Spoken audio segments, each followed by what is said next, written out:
From 1 Peter chapter 1 and read verse 5. முதலாம் பேதுரு முதலாம் அதிகாரம் 5வது வசனத்தை நாம் வாசிப்போம். Who are kept by the power of God through faith unto salvation, ready to be revealed in the last time. கடைசி காலத்திலே வெளிப்பட ஆயத்தமாக்கப்பட்டிருக்கிற ரட்சிப்புக்கு ஏதுவாக விசுவாசத்தை கொண்டு தேவனுடைய பலத்தினாலே காக்கப்பட்டிருக்கிற உங்களுக்கு அந்த சுதந்திரம் பரலோகத்திலே வைக்கப்பட்டிருக்கிறது. Now I'm going to pick out only that phrase, kept by the power of God. தேவனுடைய வல்லமையினாலே காக்கப்பட்டிருக்கிற என்கிறதான அந்த பகுதியை மாத்திரமே நான் இப்பொழுது உங்களோடு கூட பகிர்ந்து கொள்ளப்பட்டிருக்கிறேன். This verse says that you and I, all of us, are called to be kept by the power of God. நீங்களும் நானும் தேவனுடைய வல்லமையினாலே காக்கப்பட்டு வருகிறோம். So that word kept is not just protection, we are being maintained by the power of God. நாம் அந்த ஆங்கில பதத்திற்கு நாம் காக்கப்பட்டு வருகிறோம் என்று பொருள். We are being maintained. நாம் அதை பாதுகாத்துக் கொண்டு வருகிறோம். In the world, when you buy some machines, there is what is called an annual maintenance contract, AMC. That means you pay some money every year to the company. They themselves will come every month and maintain the machine. நீங்கள் ஏதாகிலும் ஒரு உபகரணத்தை வீட்டு உபயோகத்திற்காக வாங்குவீர்கள் என்றால் ஒவ்வொரு ஆண்டும் அந்த கம்பெனிக்கு நீங்கள் ஒரு சிறு தொகையை செலுத்தினால் போதும் அவர்களே வந்து அந்த பொருளை உபகரணத்தை சரியாக இயங்கும்படி அவர்கள் பாதுகாப்பார்கள். So that's called an annual maintenance contract. அது வருடாந்திர பாதுகாக்கிறதான ஒரு ஒப்பந்தம். When we take baptism, we have entered into a maintenance contract with God where He takes charge of our life. நாம் தண்ணீர் ஞானஸ்நானத்தை பெறுகின்ற பொழுது இவ்வாறு நம்மை பாதுகாக்கிறதான ஒரு உடன்படிக்கை அவர் நம்மோடு செய்து அதை நமக்குள்ளே அவர் பத்திரப்படுத்துகிறார். So at baptism we are saying, Lord, my body, my soul, my spirit are yours. தண்ணீர் ஞானஸ்நானத்திலே ஆண்டவரே என்னுடைய ஆவி, என்னுடைய ஆத்துமா, என்னுடைய சரீரம் முற்றிலுமாக உமக்கே சொந்தமானது என்று நாம் சொல்லுகிறோம். After this, it's not my plans anymore. Your plan should happen in my life. இதற்கு பிறகு என்னுடைய திட்டங்கள் அல்ல, உம்முடைய திட்டங்கள் மாத்திரமே என்னுடைய ஜீவியத்தில் நிறைவேற்றப்பட வேண்டும். When we surrender like this, God fills us with His Holy Spirit, and from that time, that maintenance contract takes effect. இதற்கு பிறகு கர்த்தர் நமக்கு பரிசுத்த ஆவியின் அபிஷேகத்தை ஊற்றுகிறார். அதன் பிறகு அவர் நம்மை பாதுகாக்கிறதான அந்த உடன்படிக்கை அவர் நம்மோடு செய்து கொள்கிறார். There is a law in physics called the second law of thermodynamics. Thermodynamics இனுடைய இரண்டாவது விதி என்று ஒரு விதி உண்டு. It says that everything in this universe is getting worse and worse. This whole universe is decaying, and one day this universe will not function anymore. இந்த அண்ட சராசரமானது அப்படியே கொஞ்சம் கொஞ்சமாக அழிந்து கொண்டே வருகிறது. ஒரு காலகட்டம் வரும், அந்த காலகட்டத்தின் பொழுது இந்த அண்ட சராசரமானது ஒன்றுமில்லாமல் அழிந்து அப்படியே போய்விடும். But the theory of evolution, where they say man came from a monkey and from lower life forms, says just the opposite. Against science, it says everything became better and better. பரிணாம கோட்பாடானது மனிதன் குரங்கிலிருந்து வந்தான் என்று சொல்லுகிறதே, அது ஒரு தாழ்ந்த உயிரிலிருந்து ஒரு மேலான உயிரிக்கு மனிதன் மாற்றப்பட்டான் என்று சொல்லப்பட்டிருக்கிறது. இது அந்த தெர்மோடைனமிக்ஸினுடைய கோட்பாட்டிற்கு முற்றிலும் எதிரானது. One is established science, the law of thermodynamics. The other is theory. ஒன்று நிரூபிக்கப்பட்டதான ஒரு விதி, தெர்மோடைனமிக்ஸின் மூலமாக நிரூபிக்கப்பட்டதான விதி. இன்னொன்றோ வெறும் கொள்கை ரீதியானது. So while this law says that everything is getting worse and worse and decaying, இந்த விதியானது சொல்லுகின்ற அளவிலே அது ஒவ்வொரு நாளும் இந்த பொருளானது அழிந்து கொண்டே வருகிறது என்று சொல்லுகிற போது, God has entered into a contract with us so that our inner man can become better and better in this decaying universe. இந்த அழிந்து போகிறதான அண்ட சராசரத்திலே நம்முடைய உள்ளான மனுஷன் ஒவ்வொரு நாளும் புதுப்பிக்கப்பட்டு அது மேம்பாடு அடையும்படியாக தேவன் நம்மோடு கூட ஒரு உடன்படிக்கை செய்கிறார். So secretly within us, For growing Christians, not for all Christians, for growing Christians, a secret transformation is taking place within. எல்லா கிறிஸ்தவர்களுக்கும் அல்ல, வளர்ந்து வருகிறதான கிறிஸ்தவர்களுக்கு உள்ளான மனுஷனிலே ஒரு உருமாற்றம் ஒன்று அது நடைபெற்றுக் கொண்டு வருகிறது. Read Romans chapter 6 and verse 5. ரோமருக்கு எழுதின நிருபம் 6ஆம் அதிகாரம் 5வது வசனம். ஆதலால் அவருடைய மரணத்தின் சாயலில் நாம் இணைக்கப்பட்டவர்களானால் அவர் உயிர்த்தெழுதலின் சாயலிலும் இணைக்கப்பட்டிருப்போம். For if we have been planted together in the likeness of his death, we shall be also in the likeness of his resurrection. So, if we have been planted together in the likeness of his death refers to baptism in the previous verse. அவருடைய மரணத்தின் சாயலில் நாம் இணைக்கப்பட்டவர்களானால் என்று சொல்லுகின்ற பொழுது முந்தின வசனத்தில் நாம் படித்தது போல அது தண்ணீர் ஞானஸ்தானத்திற்கு ஒப்பனையாக இருக்கிறது. Being planted together in the likeness of his death means when we die to our own will and surrender our will to God, then he will make a contract with us so that we can participate in our resurrection. மரணத்தின் சாயலில் நாம் இணைக்கப்பட்டவர்களானால் என்று சொல்லுகின்ற பொழுது நாம் நம்முடைய சித்தத்தை முற்றிலுமாக அவரிடத்தில் சமர்ப்பித்து அவருடைய சித்தத்தை நாம் செய்வோம் என்று நாம் ஒப்புக்கொள்வோம் என்றால், அப்படி என்றால் அந்த மேலான உயிர்த்தெழுதலிலே நாம் பங்கு பெறுவோம். So that transformation will take place. அந்த மறுரூபமாகுதல் அப்பொழுது நடைபெறும். In nature there is a process called metamorphosis. இயற்கையிலே நாம் காணுகின்ற ஒன்று வளர்சிதை மாற்றம். There are some creatures in this world that when the transformation in their growth is very drastic, so much so the initial stage and the final stage are hardly connected with each other. There's such a radical development. இயற்கையிலே காணப்படுகிறதான சில ஜீவிகள் உண்டு.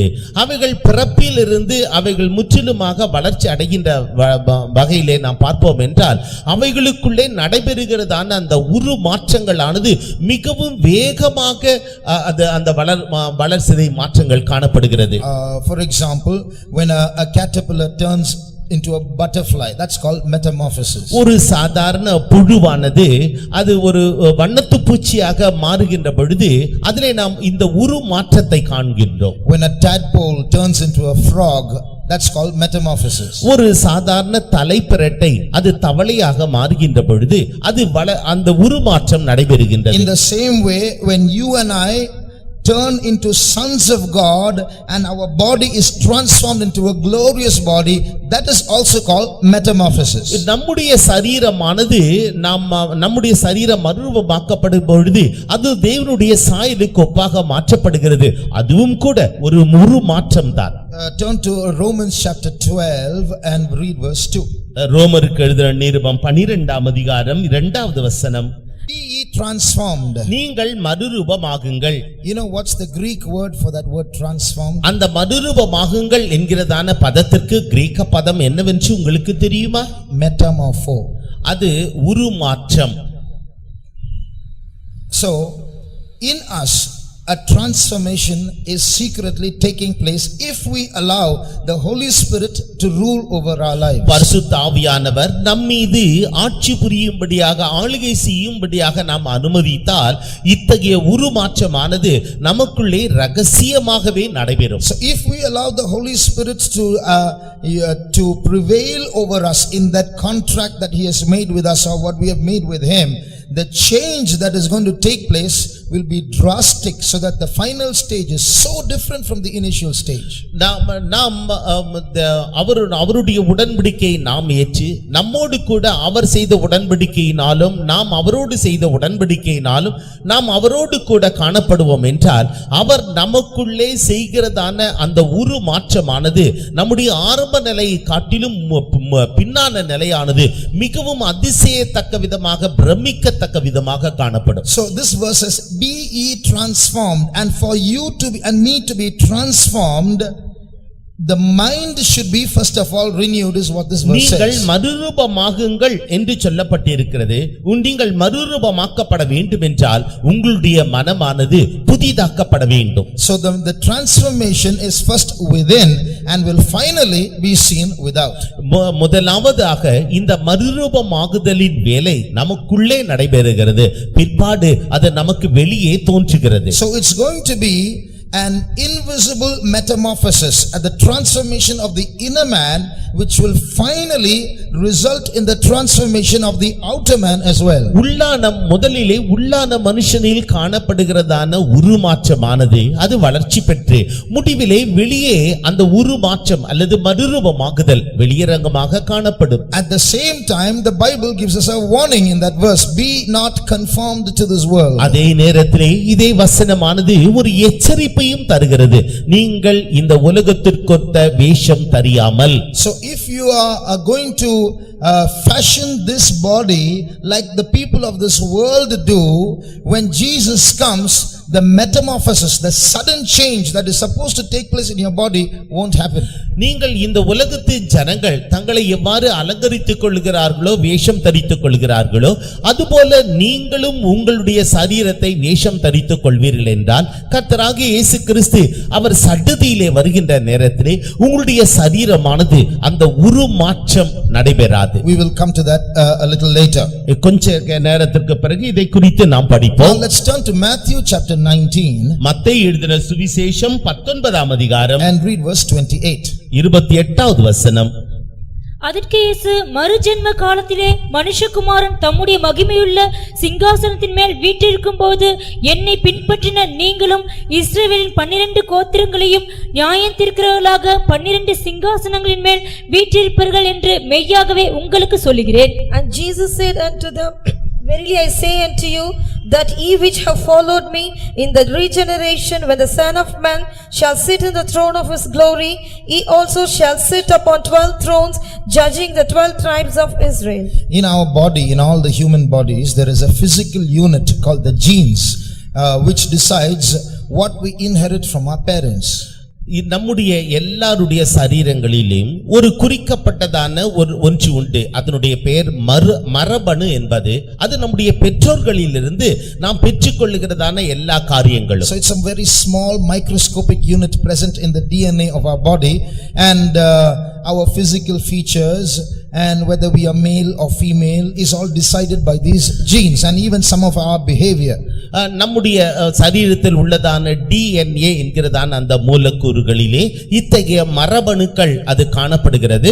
இந்த மரபணுக்கள் தான் நம்முடைய பெற்றோர்களிலிருந்து நாம் பெற்றுக்கொண்டதான அந்த குணாதிசயங்கள், உருவ ஒற்றுமைகள், நம்முடைய சுவாபங்கள், இவைகள் எல்லாம் இந்த மரபணுவை அடிப்படையாக கொண்டே. It is from this word gene that the word gender, generate, etc. comes. இந்த மரபணு என்கிறதான இந்த வார்த்தையிலிருந்து தான் இது ஆனா பெண்ணா என்கிறதான அந்த பாலினம் இது போன்றதான காரியங்கள் காணப்படுகிறது. In English those words have been derived from the word gene.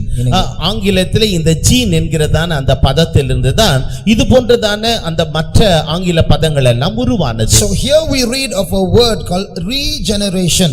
இங்கு நாம் புதிதாக்கப்பட்டுகிறோம், மறுஜென்மம் என்று சொல்லப்பட்டிருக்கிறது. So regeneration means we are going to get a body that is regened. That means even our genes are going to change when the transformation, the metamorphosis takes place. நம்முடைய சரீரத்திலே இந்த உருமாற்றம் அல்லது மறுரூபமாகுதல் நடைபெறுகின்ற பொழுது நம்முடைய சரீரத்திலே காணப்படுகிறதான இந்த மரபணுக்களும் கூட அவைகள் முற்றிலுமாக மாற்றப்படும். So when Jesus was speaking to his disciples, to his 12 disciples, he was saying in the regeneration, and he said what is going to take place. கர்த்தராகிய இயேசு கிறிஸ்து தம்முடைய 12 சீஷர்களோடு கூட பேசிக் கொண்டிருந்ததான அந்த காலகட்டத்திலே அவர் மறுஜென்ம காலத்திலே எவ்வாறு என்ன காணப்படும் என்பதை குறித்து அவர் சொன்னார். He was speaking about the millennial 1000-year reign when you and I are going to be in this world in our transformed metamorphized body. நம்முடைய மறுரூபமாக்கப்பட்ட உருமாற்றம் செய்யப்பட்டதான அதே சரீரத்தில் இதே உலகத்தில் தானே 1000 வருட அரசாட்சியிலே நாம் எவ்வாறு காணப்படுவோம் என்பதை குறித்து தான் அவர் அன்றைக்கு சீஷர்களோடு அவர் பேசிக் கொண்டிருந்தார். So Jesus told the disciples, you are going to sit on 12 thrones in the regeneration in your resurrected bodies, and you are going to judge the 12 tribes of Israel. நீங்கள் மறுஜென்ம காலத்திலே நீங்கள் உருமாற்றம் செய்யப்பட்டதான அந்த சரீரத்தோடு 12 சிங்காசனங்களிலே நீங்கள் அமர்ந்து கொண்டு நீங்கள் ஜனத்தாரை நியாயம் விசாரிக்க போகிறீர்கள், ஆளுகை செய்ய போகிறீர்கள் என்று அவர் சொன்னார். What is the new genes that God gives us? தேவன் நமக்கு தருகிறதான அந்த புதியதான மரபணு என்ன? We must remember that we are born again, and then when we take baptism, we are born of water, we receive the Holy Spirit, we are born of the Holy Spirit. நாம் மறுபடியும் பிறந்தவர்கள் என்றும் தண்ணீர் ஞானஸ்தானத்தை நாம் பெற்றுக்கொண்ட பொழுது நாம் தண்ணீரினால் பிறந்தவர்கள் என்றும் பரிசுத்த ஆவியின் அபிஷேகத்தை நாம் பெற்றுக்கொண்ட பொழுது நாம் ஆவியினால் பிறந்தவர்கள் என்றும் நாம் நினைவில் வைத்துக் கொள்ள வேண்டும். So when these three births take place within us, there a new creature is slowly found within us. நாம் இத்தகைய மூன்று பிறப்புகளையும் பெற்றுக்கொள்கின்ற பொழுது நமக்குள்ளே ஒரு புதிய சிருஷ்டியானது நமக்குள்ளே பிறந்து வளருகிறது. So when we are born again, the Bible says we are born of God, born of the word of God. நாம் மறுபடியும் பிறந்த பொழுது நாம் தேவனால் பிறந்தவர்கள் என்றும் தேவனுடைய வார்த்தையினாலே நாம் பிறந்தவர்கள் என்றும் வேத வசனம் சொல்லுகிறது. This word born in the Bible, again in the Greek word, the word genome or genes is used. Again, இந்த பிறப்பு என்கிறதான இந்த வேத வசனத்திலே அதற்கு கிரேக்க பதமானது ஜீன், அதாவது மரபணு என்று அங்கு சொல்லப்பட்டிருக்கிறது. So when we are born of God, when the new creature is formed within us, God's genes come into us. நாம் மறுபடியும் பிறக்கின்ற பொழுது நாம் தேவனால் பிறக்கின்ற அனுபவத்தை பெற்றுக்கொள்கிறோம். அப்பொழுது தேவனுடைய அந்த மரபணுவானது நமக்குள்ளே பிரவேசிக்கிறது. So inside us, secretly, without our knowledge, like a caterpillar in a cocoon, the inner man is slowly developing and putting on God's genes. எப்படி ஒரு கம்பளி புழுவானது கூட்டுப்புழுவாக மாறி அதற்கு பிறகு அது உருமாற்றம் நடைபெறுகிறது, அதுபோல நாம் அவரை ஏற்றுக்கொள்ளுகின்ற பொழுது நாம் மறுபடியும் பிறக்கின்ற பொழுது தேவனுடைய அந்த மரபணுவானது நமக்குள்ளாக அது பிரவேசிக்கிறது. Now in this physical body we have Adam's genes, or in particular our parents' genes. இந்த மாம்சீகமான இந்த சரீரத்திலே நம்முடைய முற்பிதாவாகிய ஆதாமனுடைய மரபணு காணப்படுகிறது.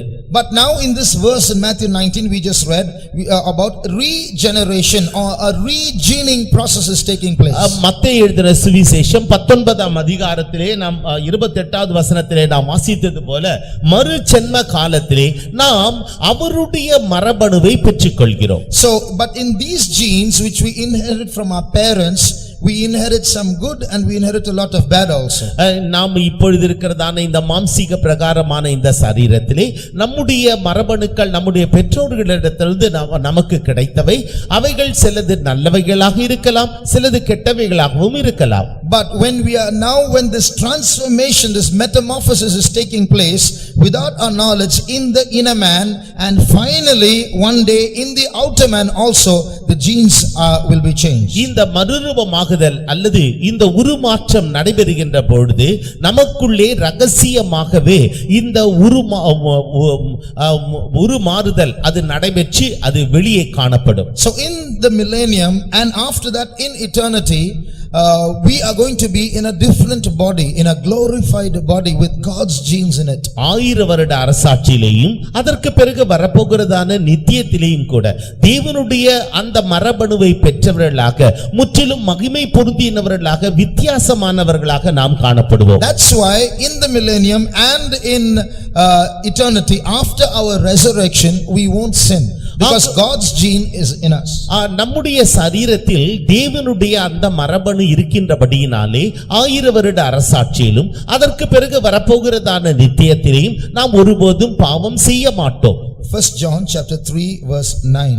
முதலாம் யோவான் 3ஆம் அதிகாரம் 9வது வசனம். தேவனால் பிறந்த எவனும் பாவம் செய்யான், ஏனெனில் அவருடைய வித்து அவனுக்குள் தரித்திருக்கிறது, அவன் தேவனால் பிறந்தபடியினால் பாவம் செய்ய மாட்டான். Whosoever is born of God doth not commit sin, for his seed remaineth in him, and he cannot sin, because he is born of God. The word seed there in Greek is called sperma.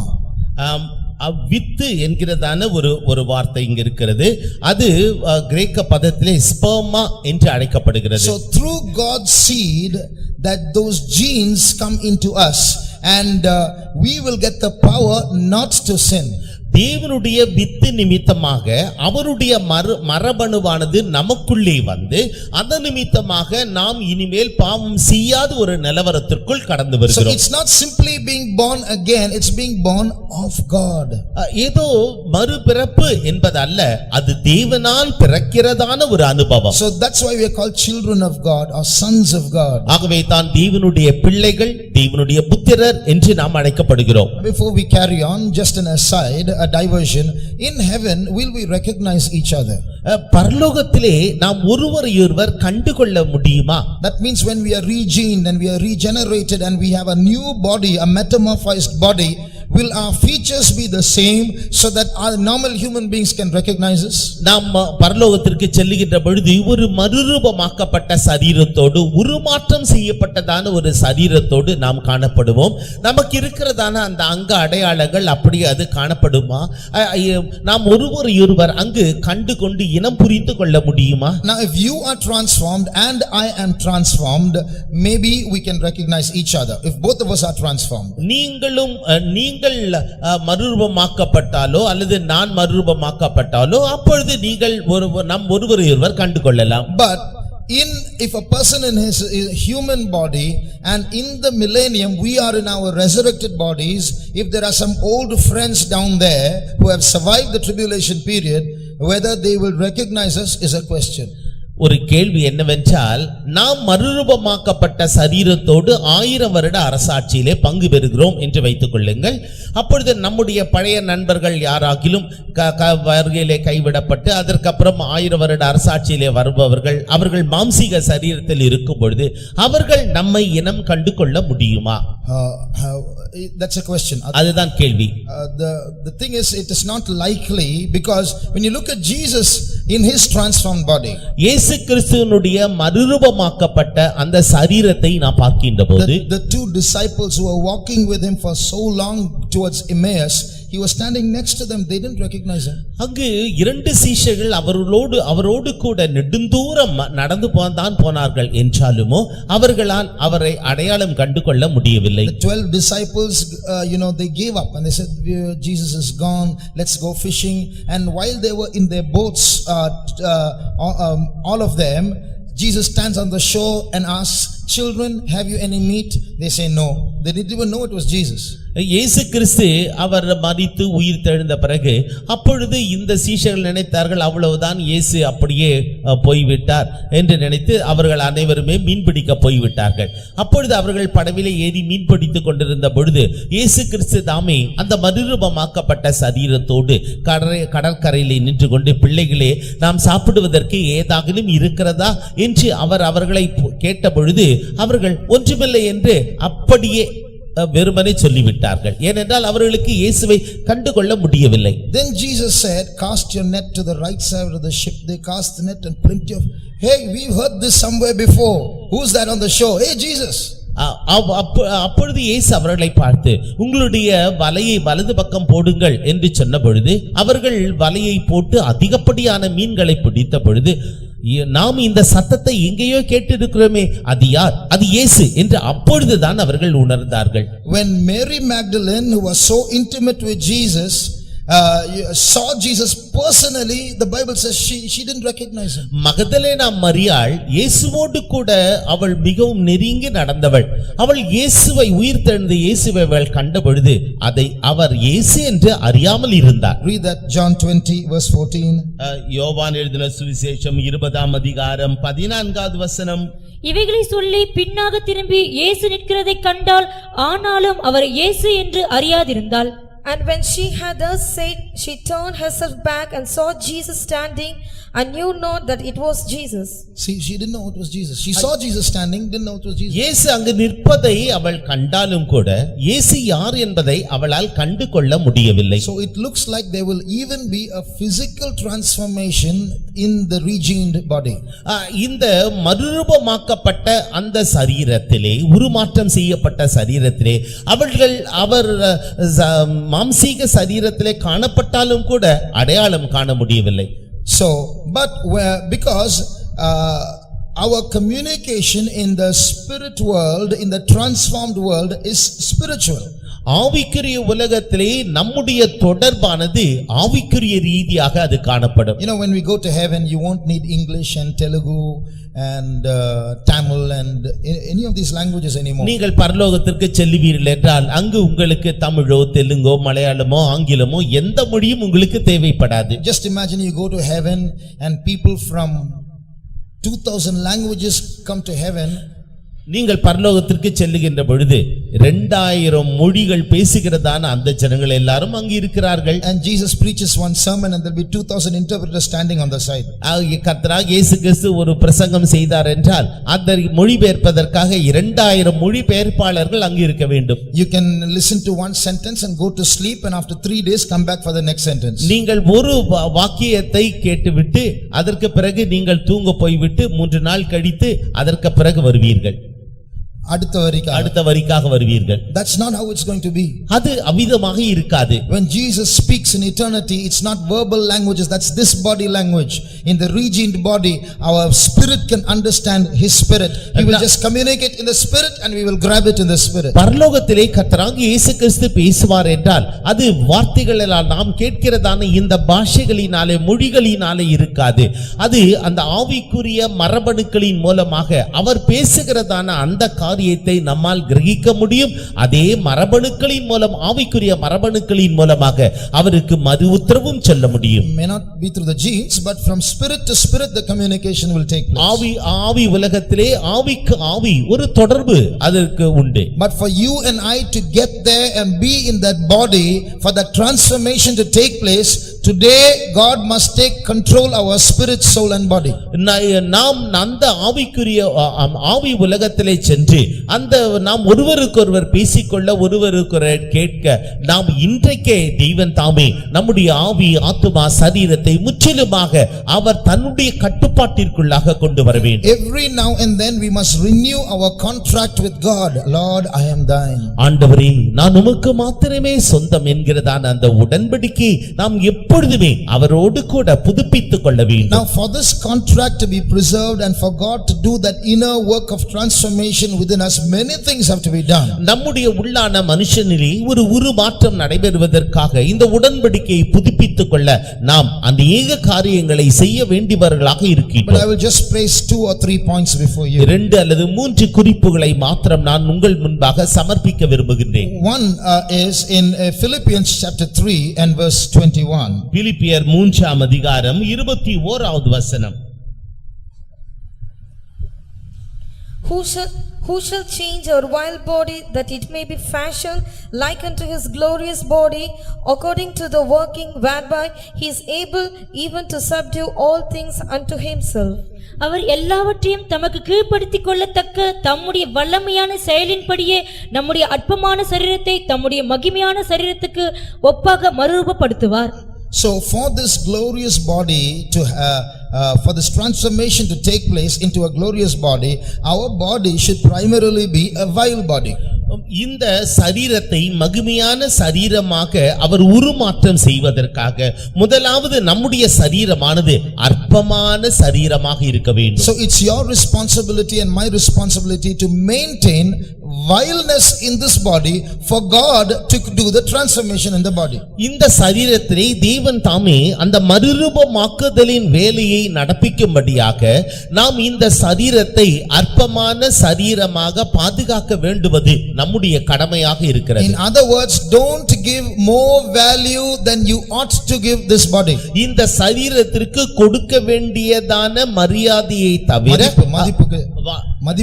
மதிப்பை தவிர வேறு எந்த விதமான அதிகமான மதிப்பையும் இந்த சரீரத்திற்கு நாம் கொடுக்க கூடாது. In other words, we must understand that this body is going to stink one day, die one day, and we should keep its simplicity. இந்த சரீரமானது ஒரு நாளில் மரிக்க போகிறது, ஒரு நாளில் அழிய போகிறது, ஒரு நாளில் நாற்றம் எடுக்க போகிறது என்று நாம் அதை நம்முடைய மனதிலே இருத்திக் கொண்டவர்களாக எளிய காரியங்களை அதற்கு தர வேண்டும். So those who are kept by the power of God, தேவனுடைய வல்லமையினாலே காக்கப்பட்டவர்கள், you don't have to go to the gym to be kept by the power of the gym. நீங்கள் ஜிம்முக்கு உடற்பயிற்சி கூடத்திற்கு சென்று அங்கு உடற்பயிற்சி செய்து உங்களுடைய தேகத்தை பராமரித்துக் கொள்ளக்கூடாது. If you do that, your body value will increase. Everybody will start appreciating your body. You will look in the mirror on yourself and then the regioning, the transformation, the metamorphosis won't take place. இப்படி செய்வீர்கள் என்றால் உங்களுடைய சரீரத்தின் மெருகு கூடும், அழகு கூடும். அதன் நிமித்தமாக மற்றவர்கள் உங்களை புகழ்வார்கள். நீங்களே உங்களை கண்ணாடியின் முன்பாக நின்று பார்த்துக்கொண்டு உங்களை நீங்களே மெச்சிக்கொள்வீர்கள். அப்பொழுது உங்களுக்குள்ளே நடைபெற போகிறதான அந்த மறு ஜென்ம காரியங்கள் இல்லாவிட்டால் அந்த தேவனுடைய அந்த மரபணுக்கள் உங்களுக்குள்ளே கிரியை செய்து உருமாற்றத்தை உண்டாக்காது. Maybe you won't wear costly clothes to the faith home, you will come in white. But when some marriage takes place outside, what dress do you wear? நீங்கள் விலையுயர்ந்த உடைகளை அணியாமல் இருக்கலாம். விசுவாச வீட்டிற்கு வரும்பொழுது வெண் வஸ்திரங்களையே தரித்திருக்கலாம். என்றாலும் ஒரு கல்யாண வீட்டிற்கு செல்லும் பொழுது எத்தகையதான உடைகளை அணிந்து செல்லுகிறீர்கள்? So that's enough for metamorphosis not to take place. உங்களுக்குள்ளே உருமாற்றம் நடைபெறாமல் இருப்பதற்கு இது போதும். So when we adorn ourselves with costly apparel and jewelry, if we don't get reconciled with God and ask pardon and get washed by that blood, then our transformation will be affected. வெளியேறப்பெற்ற வஸ்திரங்கள், நகை, ஆபரணங்கள் இது போன்றதான இந்த அணிந்து கொள்பவர்கள் அவர்கள் தேவனோடு கூட சென்று அவர்கள் தேவனோடு ஒப்புரவாகாவிட்டால் இத்தகைய உருமாற்றம் நடைபெறுகிறதான நேரத்திலே உருமாற்றம் நடைபெறாது. You know, the Bible calls baptism the washing of regeneration. மறுரூபமாக்கப்படுதல் என்பதை வேதாகமமானது அது சுத்திகரித்தல் என்று சொல்லுகிறது. ஞானஸ்நானத்தில் சுத்திகரிக்கப்படுதல் என்று சொல்லுகிறது. Read Titus 3:5. தீத்து 3ஆம் அதிகாரம் 5வது வசனம். நாம் செய்த நீதியின் கிரியைகள் நிமித்தம் அவர் நம்மை ரட்சியாமல் தமது இரக்கத்தின்படியே மறுஜென்ம முழுக்கினாலும் பரிசுத்த ஆவேண்டிய புதிதாக்குதலினாலும் நம்மை ரட்சித்தார். See that washing of read in English please. Not by works of righteousness which we have done, but according to his mercy he saved us by the washing of regeneration and renewing of the Holy Ghost. See, so the baptism is called washing of regeneration. That means the regening process starts by a cleansing that takes place in baptism. தண்ணீர் ஞானஸ்தானத்தினாலே அந்த மறுஜென்மம் முழுக்கினாலே நமக்குள்ளே ஒரு மறுரூபமாகுதலின் வேலை இல்லாவிட்டால் ஒரு உருவாக்கப்படுதலின் வேலையானது அது நடைபெறுகிறது. After baptism your body belongs to Jesus. தண்ணீர் ஞானஸ்தானத்திற்கு பிறகு உங்களுடைய சரீரம் இயேசுவுக்கே சொந்தமானது. After baptism you are born of water where God does a washing inside you to continue that regening process. தண்ணீர் ஞானஸ்தானத்திற்கு பிறகு தேவன் தாமே உங்களை தண்ணீரினால் கழுவி அதற்கு பிறகு உங்களுக்குள்ளே ஒரு உருவாக்கப்படுதலின் வேலையை உருமாற்றத்தின் வேலையை அவர் செய்கிறார். So after that your body is under his contract. You can do only his will, not your will. அதற்கு பிறகு நீங்கள் தேவனோடு கூட ஒரு உடன்படிக்கை செய்திருக்கிறீர்கள். உங்களுடைய சித்தத்தை அல்ல அவருடைய சித்தம் மாத்திரமே உங்களுக்குள் நிறைவேற்றப்பட வேண்டும். That's why we ask you to remove your jewelry at baptism. ஆகவே தான் தண்ணீர் ஞானஸ்தானத்தின் பொழுது உங்களுடைய நகைகளை நீங்கள் கழற்றிவிட வேண்டும் என்று நாங்கள் சொல்லுகிறோம். So we come at a consecration where God starts that transformation process. தேவன் தாமே இந்த உருமாற்றத்தின் வேலையை நமக்குள்ளே ஆரம்பிக்கும்படியாக நாம் அவரோடு கூட ஒரு ஒப்பந்தம் பண்ணிக்கொள்கிறோம். So if we are clothing ourselves with costly array and doing physical exercises and adorning ourselves with jewelry, this process will stop. நாம் நம்முடைய உடலை அலங்கரித்துக் கொள்ளும்படியாக விலையேற பெற்ற வஸ்திரங்களையும் நகைகளையும் அணிந்து கொண்டு அதே நேரத்திலே உடற்பயிற்சி கூடத்திற்கு சென்று நம் தேக அபியாசங்கள் செய்து நம்முடைய உடலை வளர்த்துக் கொள்வோம் என்றால் அப்பொழுது இந்த மரபணுக்கள் நம்முடைய சரீரத்தில் கிரியை செய்து உருமாற்றம் நிகழாது. You know, all these things are not only to do with the body, it's all to do with the spirit as well. இது சரீரத்தில் மாத்திரமல்ல இது ஆவி உலகத்தில் இவ்வாறு நடைபெறுகிறது. There are spirits behind நம்முடைய ஆவியோடு சம்பந்தப்பட்டது. நம்முடைய ஆவியோடு இது சம்பந்தப்பட்டது. There are spirits involved in these things and our spirit is also involved in these things. இதிலே சில ஆவிகள் தொடர்புடையது. இதிலே நம்முடைய ஆவியும் இதோடு கூட தொடர்பு வைத்துக் கொள்கிறது. About 4 or 5 months ago I met a couple. 4-5 மாதங்களுக்கு முன்பாக ஒரு தம்பதியினரை நான் சந்தித்தேன். The husband was complaining about the wife.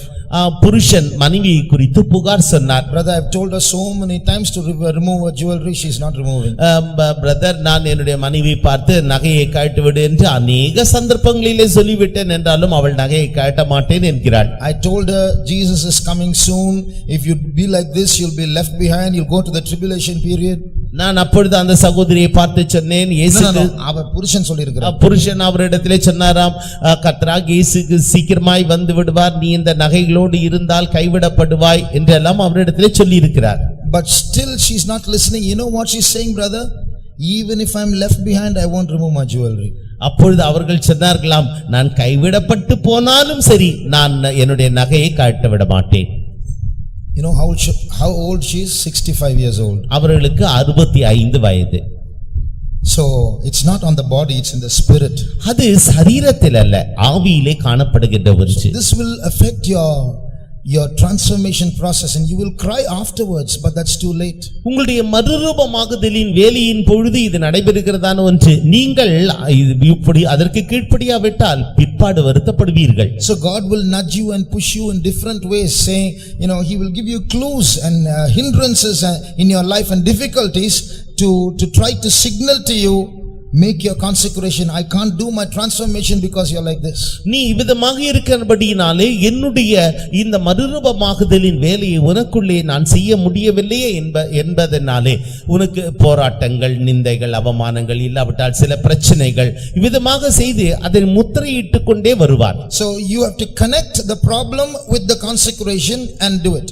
நீங்கள் பிரச்சனையை பிரதிஷ்டையோடு கூட ஒப்பிட்டு பார்த்து அதற்கு பிறகு செயல்பட வேண்டும். When Moses and his wife and his son were going in a certain place, the Bible says God stood in the way and sought to kill Moses. மோசேயும் அவனுடைய மனைவியும் அவனுடைய மகன்களும் அவர்கள் வழியிலே சென்று கொண்டிருந்த பொழுது தேவதூதனானவர் அவர்களுக்கு நடுவிலே நின்று அவனை கொல்ல பார்த்தார் என்று வேதம் சொல்லுகிறது. Immediately Moses knew, I know why he is coming, and circumcised his son. The angel went out. அப்பொழுது மோசேக்கு தெரியும் ஏன் இது சம்பவிக்கிறது என்று. ஆகவே அவன் மகனை விருத்தச்சேதனம் பண்ண உடனே அது சரியாயிற்று. So we must learn to connect the problem with our life. ஆகவே நம்முடைய ஜீவியத்தோடு பிரச்சனைகளை ஒப்பிட்டு பார்க்க வேண்டும். And preserve the vileness of the body so that the glorious body might be ours when the time comes. நேரம் வருகின்ற பொழுது மகிமையான சரீரம் நம்முடைய சரீரமாக மாற்றப்படும்படியாக இந்த அற்பமான தன்மையை நம்முடைய சரீரத்திலே நாம் பாதுகாத்துக் கொள்ள வேண்டும். Secondly, இரண்டாவதாக, our body should be a holy body. நம்முடைய சரீரமானது பரிசுத்த சரீரமாக இருக்க வேண்டும். Turn to 1 Peter chapter 1. முதலாம் பேதுரு முதலாம் அதிகாரம் and read verses 14 and 15. 14-15 வசனங்கள். நீங்கள் முன்னே உங்கள் அறியாமையினாலே கொண்டிருந்த இச்சைகளின்படி இனி நடவாமல் கீழ்ப்படுகிற பிள்ளைகளாயிருந்து உங்களை அழைத்தவர் பரிசுத்தராய் இருக்கிறது போல நீங்களும் உங்கள் நடக்கைகள் எல்லாவற்றிலேயும் பரிசுத்தராய் இருங்கள். As obedient children, not fashioning yourself according to the former lust in your ignorance, but as he which hath called you is holy, so be ye holy in all manner of conversation. So this verse says, before you were saved, you had so many lusts within you. இந்த வசனம் சொல்லுகிறது, நீங்கள் ரட்சிக்கப்படும் முன்பாக உங்களுக்குள்ளே அநேக இச்சைகள் இருந்திருக்கலாம். Those days you redesigned yourself, you trimmed yourself, you cut your hair, you dressed yourself in artificial ways so that you can feed your lust. அந்த நாட்களிலே உங்களுடைய இச்சைகளை நீங்கள் போஷிக்கும்படியாக உங்களுடைய முடியை நீங்கள் உலக பிரகாரமாக திருத்தி இருப்பீர்கள், உலக பிரகாரமாக நவ நாகரிகமான உடைகளை உடுத்தி இருப்பீர்கள், இந்த உலகத்தின் வேஷத்தை நீங்கள் தரித்துக் கொண்டிருந்திருப்பீர்கள். But now the verse says, don't fashion yourself according to your former lust. That means don't redesign yourself, be what you are, be naturally what you are. நீங்கள் முன்பே உங்கள் அறியாமையிலே கொண்டிருந்த இச்சைகளின்படி இனி நடவாமல் நீங்கள் இருக்கிற வண்ணமாகவே அப்படியே இருங்கள். Do this as obedient children. ஆகவே கீழ்ப்படிகிற பிள்ளைகளைப் போல இதை செய்யுங்கள். So when God tells you, obey. தேவன் உங்களிடத்திலே சொல்லுகின்ற பொழுது நீங்கள் கீழ்ப்படியுங்கள். Last youth camp we were speaking about the evils of Facebook. கடந்த வாலிபர் முகாமிலே நாங்கள் இந்த Facebookல் காணப்படுகிறதான தீமைகளை குறித்து சொன்னோம். More than 1,000 youths would have deleted or at least deactivated their account. 1000க்கும் மேற்பட்டதான இளைஞர்கள் அவர்கள் அந்த Facebookல் இருந்து தங்களுடைய பெயர்களை நீக்கி விட்டார்கள், இல்லாவிட்டால் அழித்து விட்டார்கள். Because they were convicted about the dangers of Facebook. இந்த Facebookiனுடைய ஆபத்தை குறித்து அவர்களுக்கு நன்றாக உணர்த்தப்பட்டார்கள். But one young girl came and said, "Brother, you didn't mention even one verse from the Bible about Facebook, so I'm not going to delete. I don't believe what you said." ஒரு வாலிப சகோதரின் இடத்திலே வந்து சொன்னார், இந்த Facebookல் இருந்து பெயரை நீக்குவதற்காக நீங்கள் பேசின பொழுது ஒரு வேத வசனத்தையும் கூட மேற்கோள் காட்டவில்லையே, ஆகவே நான் இதை என்னுடைய பெயரை எடுக்க மாட்டேன். Oh, you're looking for verses, is it? The Bible says, "Obey them that have a rule over you." உங்களை நடத்துவர்களுக்கு நீங்கள் கீழ்ப்படியுங்கள் என்று வேதவசனம் சொல்லுகிறதே என்று நான் சொன்னேன். Your lustful heart is looking for some excuse to defend your lust, and therefore you noticed, you got a revelation. Oh, no verse came up, so I'm not going to do it. உங்களுடைய மனதின் இச்சையை நிறைவேற்றிக் கொள்ளும்படியாக, உங்களுடைய இச்சைகளானது உங்களுடைய குற்றத்தை மறைக்கும்படியாக ஒரு சாக்குபோக்கை தேடுகிறது. வசனம் சொல்லப்படவில்லையே, ஆகவே நான் செய்ய மாட்டேன் என்று. That's why the Bible says, as obedient children, listen to what the word of God says and change your way. Don't create excuses. கீழ்ப்படிகிற பிள்ளைகளாக தேவனுடைய வசனத்திற்கு கீழ்ப்படியுங்கள், உங்களுடைய வழிகளை மாற்றிக்கொள்ளாதிருங்கள் என்று தேவனுடைய வசனம் எழும்புகிறது. Then the next verse says, as he which hath called you is holy, so be ye holy in all manner of conversation. உங்களை அழைத்தவர் பரிசுத்தராய் இருக்கிறது போல நீங்களும் உங்கள் நடக்கைகள் எல்லாவற்றிலேயும் பரிசுத்தராய் இருங்கள் என்று அங்கு சொல்லப்பட்டிருக்கிறது. As it is written, be ye holy, for I am holy. நான் பரிசுத்தராய் இருக்கிறது போல நீங்களும் பரிசுத்தராய் இருங்கள் என்று எழுதப்பட்டிருக்கிறது. So when the Spirit of God who has come into us to take this control of this contract leads us, he will lead us towards holiness. பரிசுத்த ஆவியானவர் நம்மோடு வந்து அவர் இந்த பரிசுத்தத்திற்கான ஒப்பந்தத்தை நம்மோடு கூட அவர் செய்து நம்மை வழி நடத்துகின்ற பொழுது அவருக்கு நாம் ஒப்படைக்க வேண்டும்.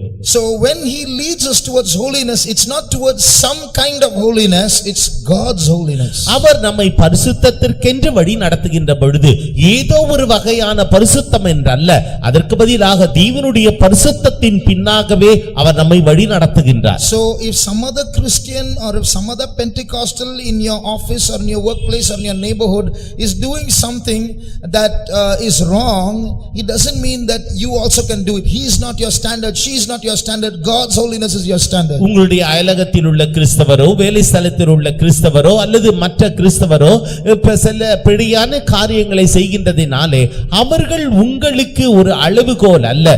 தேவன் தாமே உங்களுடைய பரிசுத்தத்தின் அளவுகோலாக அவரே காணப்படுகின்றார். Sometimes everybody is doing something, so it's okay, we feel. No, God's holiness is your standard. மற்றவர்கள் அனைவரும் ஒரு காரியத்தை செய்கின்றபடினாலே அதை நாம் செய்ய வேண்டும் என்றல்ல, தேவன் தாமே நம்முடைய அளவுகோலாக இருக்கிறார் என்பதை நாம் மனதிலே இருத்திக் கொள்ள வேண்டும். God is our standard, not even servants of God. தேவன் தாமே நம்முடைய அளவுகோலாக இருக்கிறாரே ஒழிய தேவனுடைய ஊழியக்காரரும் அல்ல. So if I am doing something that is substandard to God's holiness, don't do it. தேவனுடைய பரிசுத்தத்திற்கு கீழான ஏதாகிலும் ஒரு காரியத்தை நான் செய்வேன் என்றால் அதை நீங்கள் பின்பற்றக்கூடாது. Our body and our spirit and our soul should be preserved in holiness for that transformation to take place. நம்முடைய ஆவி, ஆத்துமா, சரீரமானது இந்த பரிசுத்தத்தினாலே காக்கப்பட வேண்டும். அப்பொழுது மாத்திரமே அது மறுரூபமாக்கப்பட முடியும். In eternity and in the millennium we won't sin, we'll never sin. நித்தியத்திலேயும் 1000 வருட அரசாட்சியிலேயும் நாம் ஒருபோதும் பாவம் செய்யவே மாட்டோம். Because we have already been transformed, regened with God's genes. ஏனென்றால் நாம் ஏற்கனவே தேவனுடைய மரபணுவை நாம் பெற்றுக்கொண்டு நமக்குள்ளே உருமாற்றம் ஏற்பட்டு விட்டது. But now while God's seed is in us and that transformation is going on, the possibility to sin is there. That's why we have to cooperate with God. தேவனுடைய வித்தானது நமக்குள்ளே இருந்து நாம் தேவனுடைய பிள்ளைகளாக மாற்றப்பட்டபடியினாலே பாவம் நமக்குள்ளே இருந்தாலும் கூட நாம் பாவம் செய்ய மாட்டோம். No. The possibility to sin is there. So we அங்கு have to go. பாவம் செய்கிறதான சாத்தியக்கூறுகள் காணப்பட்டாலும் கூட உண்டு ஆகையால் we have to cooperate with God. ஆகவே நாம் தேவனோடு ஒத்துழைக்க வேண்டும். So if we don't obey him as obedient children, follow him in the path of holiness, பரிசுத்தத்தின் பாதையிலே நாம் கீழ்ப்படுகிற பிள்ளைகளாக அவரை நாம் பின்பற்றி செல்ல வேண்டும். he will guide us, he will tell us what to do, what not to do, where to go, where not to go. எதை நாம் செய்ய வேண்டும், எதை நாம் செய்யக்கூடாது, எங்கு நாம் செல்ல வேண்டும், எங்கு நாம் செல்லக்கூடாது என்பதையெல்லாம் அவர் நமக்கு போதிப்பார். There we should learn to obey him, not asking questions. அந்த இடத்தில் தானே அவரை பார்த்து கேள்விகள் கேட்காமல் அப்படியே அவருக்கு மனப்பூர்வமாக கீழ்ப்படிய நாம் கற்றுக்கொள்வோம். Don't say give me a verse. ஆண்டவரே நீர் எனக்கு ஒரு வசனத்தை தாரும் என்று சொல்லாதீர்கள். ஆண்டவரே அல்ல, நீ வசனத்தை தாரும் என்று சொல்லாதீர்கள். So first obey, then ask for verses. முதலாவது நீங்கள் கீழ்ப்படியுங்கள், பிற்பாடு நீங்கள் வசனத்திற்காக கேளுங்கள். Then the Holy Spirit will be able to lead us. அப்பொழுது பரிசுத்த ஆவியானவர் நம்மை வழி நடத்துவார். Thirdly, மூன்றாவதாக our body should be maintained only by God, not by doctors. நம்முடைய சரீரமானது தேவனால் மாத்திரம் பாதுகாக்கப்பட வேண்டுமே ஒழிய மருத்துவர்களால் அல்ல. So we are kept by the power of God. நாம் தேவனுடைய வல்லமையினாலே காக்கப்பட்டு வருகிறோம். Through faith in that power of God, விசுவாசத்தினாலே தேவனுடைய வல்லமையினாலே நாம் காக்கப்பட்டு வருகிறோம். One day, ஒரு நாளிலே one brother was sharing an experience. ஒரு சகோதரர் தன்னுடைய அனுபவத்தை பகிர்ந்து கொண்டு வந்தார். He was developing this conjunctivitis, the what's that, medrasai. ஒரு சகோதரருக்கு அவருடைய கண்ணிலே அந்த மெட்ராசை என்று சொல்லப்படுகிறதான கண்ணோய் உண்டாயிற்று. So it was just starting. அது அப்பொழுதுதான் ஆரம்ப கட்டம். So some old gentleman said, you take these small onions and squeeze the juice into your eye. அப்பொழுது ஒரு வயதான ஒரு நபர் சொன்னாராம், நீ சின்ன வெங்காயத்தை எடுத்து அதை அப்படியே உன்னுடைய கண்ணிலே பிழிந்து விடு. And he squeezed it into his eye. அவர் தன்னுடைய கண்ணிலே அந்த சின்ன வெங்காயத்தை எடுத்து பிழிந்து விட்டார். 5 minutes terrible burning sensation. 5 நிமிட நேரத்திற்கு கடுமையான எரிச்சல். Then he said, then it went off, the eye pain. அப்பொழுது அதற்கு பிறகு அவர் சொன்னார், அதற்கு பிறகு இந்த கண் நோய் போய்விட்டது. He was testifying as though it was a big achievement. அது ஏதோ ஒரு தான் சாதித்து விட்டதை போல ஒரு சாட்சி சொன்னார். So I told him, by his onion you were healed. அப்பொழுது நான் அவரை பார்த்து சொன்னேன், அந்த சிறிய வெங்காயத்தின் மூலமாக நீங்கள் சுகமாக்கப்பட்டீர்கள், அவருடைய வெங்காயத்தினாலே குணமானீர்கள் என்று சொன்னேன். So he is laughing and saying, what to do brother, this kind goeth not but by onions. இந்த ஜாதி பிசாசு வெங்காயத்தினால் ஒளிய போகாது, அவர் சொன்ன வார்த்தை திருப்பி சொல்றாரு. So he is quoting verses and substituting God's power with onions. இப்பொழுது தேவனுடைய வல்லமைக்கு மாற்றாக வெங்காயத்தை பற்றி அவர் சொல்லிக் கொண்டு வருகிறார். So yesterday one brother died in day before yesterday one brother died in Cheyyar. நேற்றுக்கு முந்தின நாளிலே செய்யாரிலே ஒரு சகோதரர் மரித்து போனார். One testimony about him was, அவரை குறித்ததான ஒரு சாட்சி என்னவென்றால், if anybody gave him anything saying have this when he was sick, அவர் வியாதிப்பட்ட பொழுது இதை நீங்கள் சாப்பிடுங்கள் என்று யாராகிலும் அவருக்கு ஏதாகிலும் தந்தால், if they say have this you will be okay, he says if I'm okay by this then that's medicine, I don't want it, I want Jesus to heal me. இதை சாப்பிடுவதின் மூலமாக நீங்கள் சௌக்கியமாவீர்கள் என்று சொன்னால் அந்த பொருள் அப்பொழுது ஒரு மருந்தாக காணப்படுகிறது. அது ஆகவே எனக்கு இது வேண்டாம். So if you're going to hand your body to a physician to maintain your body, you're breaking your contract with God. நீங்கள் உங்களுடைய சரீரத்தை ஒரு மருத்துவரிடத்திலே ஒப்படைத்தால் நீங்கள் தேவனோடு செய்து கொண்டதான அந்த ஒப்பந்தத்தை உடைத்து போடுகிறீர்கள். So the metamorphosis won't take place. ஆகவே உருமாற்றமானது நடைபெறாது. Your hands should be touched only by pure divine hands, it should be maintained your body. உங்களுடைய சரீரத்தை தெய்வீக கரங்கள் மாத்திரமே தொட வேண்டும். Nobody else should take control of that.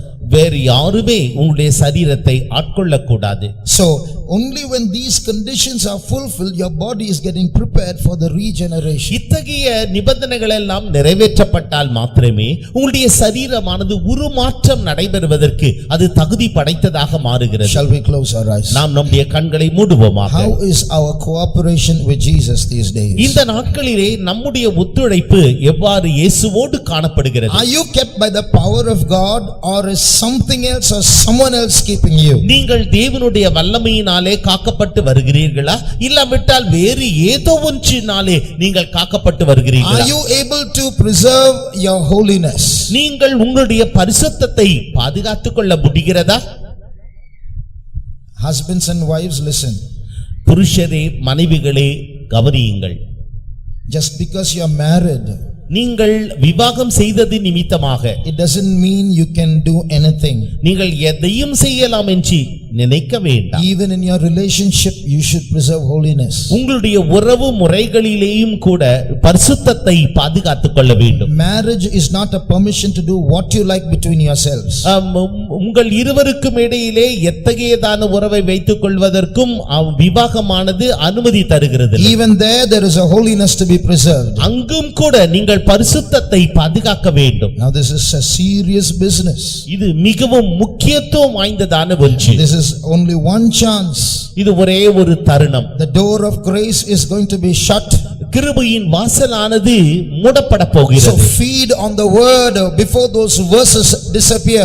அந்த வார்த்தைகள் மறைந்து போகும் முன்பாக வசனத்தை மேய்ந்து கொள்ளுங்கள். When God speaks to us, let not our lust resist the word of God. Let us submit to the word of God. தேவனுடைய வார்த்தைகள் நம்மோடு பேசப்படுகின்ற பொழுது உங்களுடைய இச்சையானது தேவனுடைய வார்த்தைகளுக்கு விரோதமாக நிற்க வேண்டாம். அதற்கு நாம் கீழ்ப்படிவோம். As obedient children, let us say amen to the word of God when he speaks to us. தேவன் நம்மோடு கூட பேசுகின்ற பொழுது கீழ்ப்படுகிற பிள்ளைகளாக அவருடைய வார்த்தைகளுக்கு ஆமென் என்று சொல்லுவோமாக. Then the Holy Spirit will take control, and by his power he will control and transform our body. அப்பொழுது பரிசுத்த ஆவியானவர் நம்மை முற்றிலுமாக ஆட்கொள்ளுவார். அவருடைய வல்லமையினாலே நாம் முற்றிலுமாக பாதுகாக்கப்படுவோம். பரிசுத்த ஆவியானவர் நம்முடைய சரீரத்தை ஆட்கொள்ள விரும்புகிறார். Tell in English.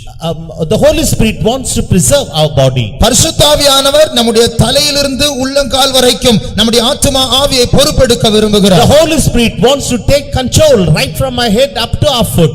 அவர் அந்த மறுரூபத்தின் வேலையை பொறுப்பெடுக்க அவர் சித்தம் He கொண்டிருக்கிறார். is willing to take the work of reformation. ஆவியானவர் நமக்குள் குடியிருக்கிற காரியம் அந்நிய பாஷைகளை ஞாயிற்றுக்கிழமை மாத்திரம் பேசிக்கொண்டு இஷ்டம் போல நடப்பதற்காக அல்ல. The Spirit of the Lord is dwelling within us not to speak in unknown tongue only during the Sunday morning devotional service alone. நாம் அவரோடு கான்ட்ராக்ட் ஒரு ஒப்பந்தம் செய்திருக்கிறோம். அவர் நம்மோடு ஒரு ஒப்பந்தம் செய்திருக்கிறார். We have made a contract with him and he has made the contract with us. அதை நாம் சுய சித்தத்தினால் முறிக்க கூடாது. We should not break that contract through our self will. கவனியுங்கள்.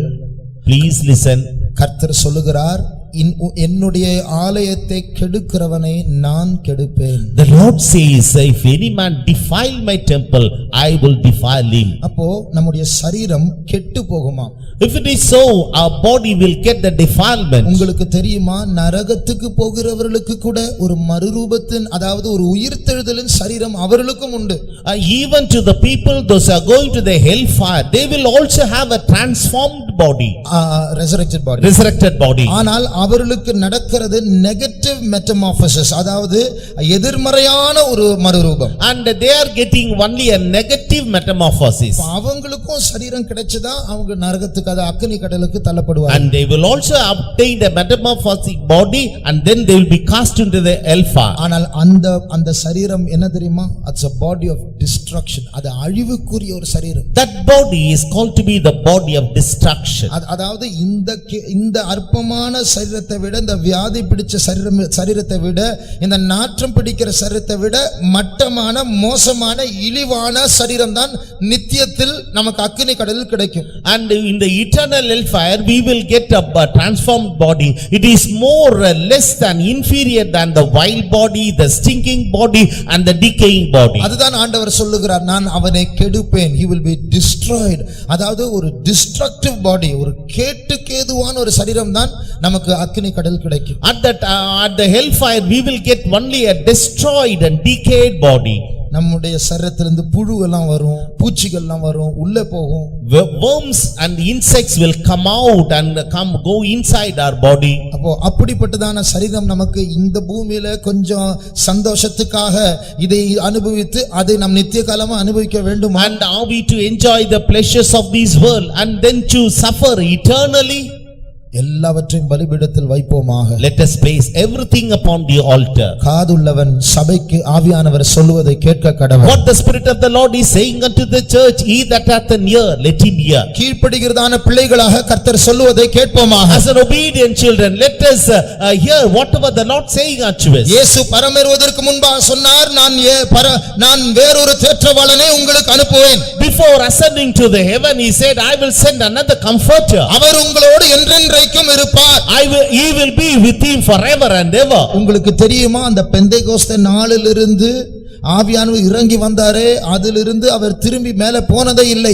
அவர் நம்மத்தில் நமக்குள் இருந்து கொண்டே இருக்கிறார். Do you know, right from the Pentecostal day, the Spirit of the Lord came down and still he is with us. He did not go to heaven at all. நமக்குள் அந்த மறு ஜன்மம், அந்த மறுரூபம் உண்டாகும்படியாக அவர் போராடி கொண்டிருக்கிறார். In order to create this metamorphosis in our life, he is going on striving with us. ஒத்துழைக்க போகிறோமா, எதிர்க்க போகிறோமா? Are we going to cooperate or going to resist and murmur? நம்முடைய சித்தத்தையும் நம்முடைய விருப்பங்களையும் பலிபீடத்தில் வைக்க போகிறோமா, இல்லை என்றால் பிடிவாதமா இருக்க Are போகிறோமா? we going to place our will and the desire upon the altar, or with the adamancy we are going to be rebellious? ஒரு நிமிடம் தருகிறேன். For a minute, ஆண்டவரோடு நாம் பேசுவோமாக. let us speak to the Lord. ஆழத்தை நோக்கி கூப்பிடட்டும். And let the deep calleth unto the deep. உங்களுடைய ஆவி ஆண்டவருடைய ஆவியோடு பேசட்டும். Let your spirit speaketh unto the Lord. ஆண்டவரே, என்னுடைய சரீரம் பரிசுத்தத்தில் பாதுகாக்கப்படும்படியாக நான் என்னை ஒப்படைக்கிறேன். Lord, I am submitting myself so that my body should be preserved in அந்த holiness. பரிசுத்தத்திற்கு அந்நியமான காரியங்களுக்கு நாம் ஈடுபட்டதை மன்னிப்பு, ஆண்டவரிடத்தில் மன்னிப்பு கேட்போமா? Let us ask pardon unto the Lord. What are the things we have done contrary to the holiness? இந்த சரீரத்தை அற்பமான சரீரமாக பாதுகாப்பதற்கு பதிலாக இதை அலங்காரமாக ஆடம்பரத்திற்கு நாம் கொடுத்ததற்காக மன்னிப்பு கேட்போமா? Instead of preserving this body in the wild nature, we have adorned with the pomp and show, and for that let us ask pardon to the Lord. தேவன் இந்த சரீரத்தை பாதுகாப்பதற்கு பதிலாக ஆவியானவருடைய கண்ட்ரோலுக்கு கொடுக்காமல் வைத்தியருடைய கண்ட்ரோலுக்கு கொடுத்ததை மன்னிப்பு கேட்போமா? Instead of the Lord to preserve this body, we have handed over the body to the physician to preserve it, and for that let us ask ஒரு pardon. நிமிடம் ஆண்டவரோடு ஒப்புரவாவோமா? For a minute, let us compromise with God. அந்த கான்ட்ராக்டை புதுப்பிப்போமா? Let us renew the contract. நம்முடைய சரீரங்கள் ஆண்டவருக்குரியது. Our body belongs to the Lord. இப்பொழுது நாம் ஆங்கில பாட்டில் பாடும் all to him ஐயோ, நான் எல்லாவற்றையும் கொடுக்க அவருக்கு கடனாளியாக இருக்கிறேன். Just we sang in the English hymn, I am debtor to submit everything unto the Lord. எல்லாவற்றையும் பலிபீடத்தில் வைப்போமா? And let us place everything on the N altar. சரீரம் ஆண்டவருக்குரியது. My body belongs to the N Lord. ஆத்துமா My ஆண்டவருக்குரியது. soul belongs to the N Lord. ஆவி ஆண்டவருக்குரியது. My spirit belongs to the Lord. தேவனுடைய பிள்ளையே, கொஞ்சம் நாட்களாக அந்த மறுரூபத்தின் வேலை உங்களுடைய உள்ளத்தில் நின்று விட்டது. Oh child of God, for a short while the work of metaphysics has not taken place in your life. ஆனால் இன்றைக்கு அந்த வேலையை மறுபடியும் ஆரம்பிக்கட்டும். Today let it start now. இன்றைக்கு மறுபடியும் ஆவியானவர் ஆட்கொள்ளட்டும். Today again the Spirit of the Lord, let him take control of you. ஒரு நிமிடம் ஒப்புரவாவோமாக. For a minute let us reconcile with him. ஆண்டவரிடத்தில் திரும்புவோமாக.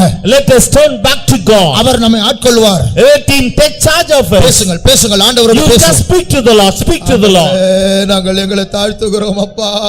எங்களுடைய குற்றங்களில் மன்னியும் ஆண்டவரே, எங்களுடைய அவிசுவாசத்தை மன்னியும் ஆண்டவரே, எங்களுடைய சரீரங்களை வைத்தியர்களிடத்தில் ஒப்படைத்ததை மன்னியும் ஆண்டவரே, பரிசுத்தத்திற்கு அந்நியமான காரியங்களில் ஈடுபட்டதை மன்னியும் ஆண்டவரே, அற்பமான சரீரத்திற்கு மதிப்பை கொடுத்து நாங்கள் எங்களை அலங்கரித்ததற்காக நீங்கள் மன்னியும் ஆண்டவரே.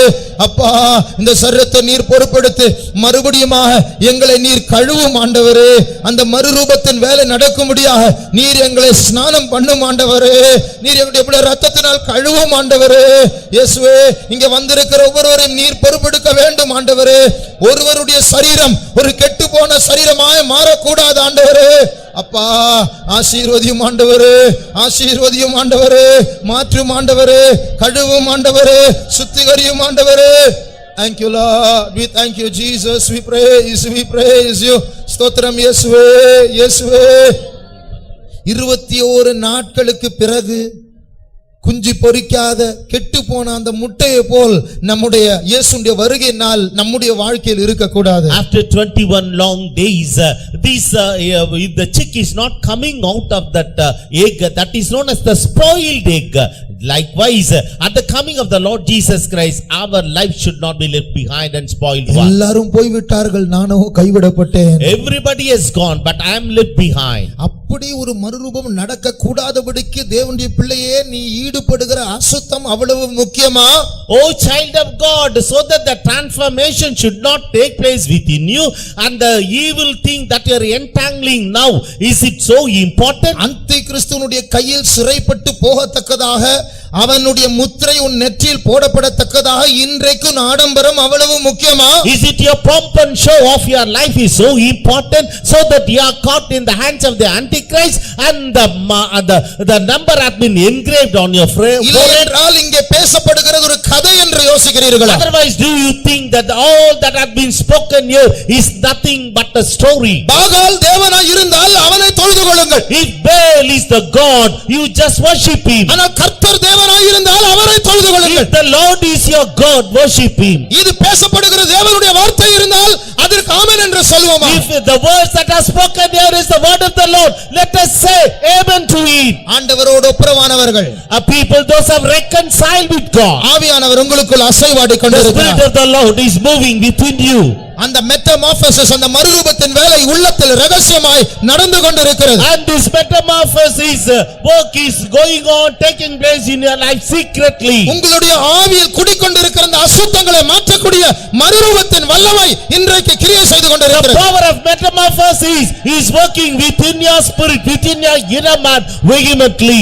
இந்த கேடுக்கேதுவான அற்பமான சரீரம் இயேசுவுடைய மறுரூபத்தின் சரீரத்துக்கு ஒப்பாய் மறுரூபப்படுத்துவார். This vile body, let God change it as a glorious body, just like unto him. இந்த கெட்டுப்போன சரீரம் மகிமையுள்ள சரீரமாய் மாறும். This spoiled body will transform as a glorious இந்த body. அழிவுள்ள சரீரம் அழியாமையை சுதந்திரித்துக் கொள்ளும். Wicked body will just put on the immortality. இந்த வியாதியுள்ள சாவுக்கேதுவான சரீரம் சாவாமையை தரித்துக் கொள்ளும். This corruptible body will put on incorruptibleness. அடிக்கடி களைத்து போகிற பலவீனமான சரீரம் பலத்தை தரித்துக் கொள்ளும். This weak body will just put on the strength of God. அந்த மறுரூபத்தின் முன் சுவையாக கர்த்தர் அவருடைய பலத்தை இப்பொழுது தந்து கொண்டிருக்கிறார். As the taste to that, the Lord is giving that strength now itself. அன்றைக்கு நடக்க போகிறது இன்றைக்கு ஒரு சாம்பிளாக கர்த்தர் உங்களை உயிர்ப்பிக்க போகிறார். The thing that is going to happen long back,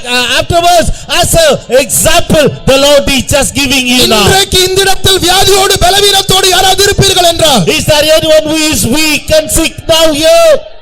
கர்த்தரை இயேசுவை மரித்தோரிலிருந்து எழுப்பின அந்த வல்லமை இன்றைக்கு உங்களுடைய சரீரத்தில் கிரியை செய்கிறது. The power which has resurrected the Lord Jesus Christ from the dead, it's operating within your body and to quicken you. மரித்தேன் ஆனால் சதா காலமும் உயிரோடு இருக்கிறேன் என்று கர்த்தர் I சொல்கிறார். am dead, but I am living forevermore, says the Lord. பாதாளத்திற்கும் மரணத்திற்கும் திறவுகோல் என்னுடைய கையில் இருக்கிறது. And the key to open the hell and heaven is with me. O Rama Shamankalaya Santudankala Maria Nia Rama Santudankalamania Raha Santuda O Ria Shamankalamania Ture O Ria Samania Kalamania Ture.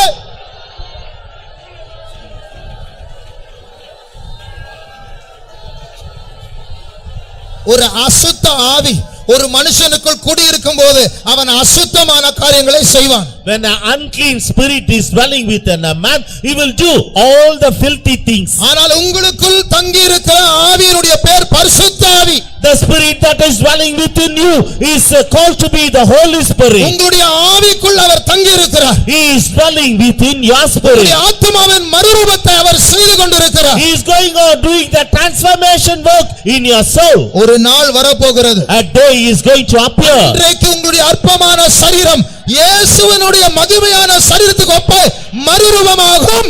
On that day, your vile body will transform equal to that of the glorious body of the Lord Jesus Christ. உங்களை பலிபீடத்தில் வையுங்கள். Place yourself on the altar.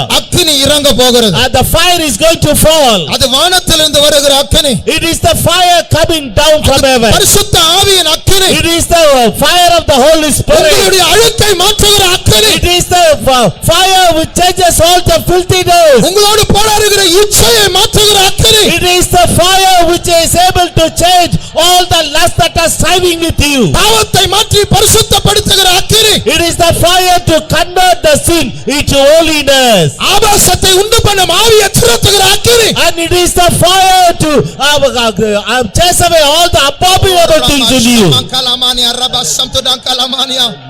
Thank you, Lord. We thank you, Jesus. We praise you, Jesus. Thank you, Lord. We thank you, Lord.